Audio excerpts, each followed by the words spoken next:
တိုင်းသားလူမျိုးစုတွေညီညွတ်ရန်နဲ့တော်လဲအင်အားစုတွေကြားမှာစုပေါင်းညီညွတ်ကြဖို့နဲ့အကွဲပြဲတွေနဲ့ရန်သူစစ်တပ်ဝမ်းတာအောင်မလုပ်သင့်ပဲစူးစီးညီညွတ်ကြဖို့အမျိုးသားညီညွတ်ရေးဆိုရ NUG ယာယီသမ္မတဒူဝါလက်ရှိလာကတတိပေးတိုက်တွန်းလိုက်ပါတယ်မနေ့ကပြုလုပ်တဲ့အမျိုးသားညီညွတ်ရေးဆိုရအဖွဲ့အစည်းအဝေးမှာအခုလိုပြောဆိုလိုက်တာလည်းဖြစ်ပါတယ်မြန်မာနိုင်ငံရေးသမိုင်းဟာ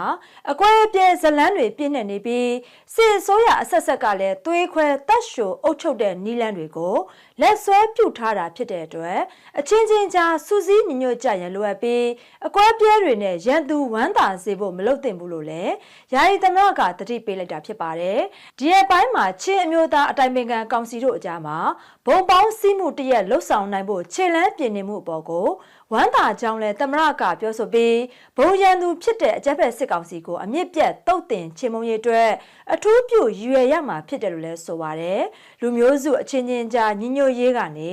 တော်လဲအင်အားစုအလုံးညီညွတ်ရေးကိုရှေ့ရှုကြဖို့လိုအပ်တယ်လို့လဲဆိုထားပါတယ်ဆေအာနာရှင်တော်လှန်ရေးမှာအဖွဲ့ပေါင်းများစွာထွက်ပေါ်လာမှုကအင်အားတရဖြစ်ပေမဲ့လဲ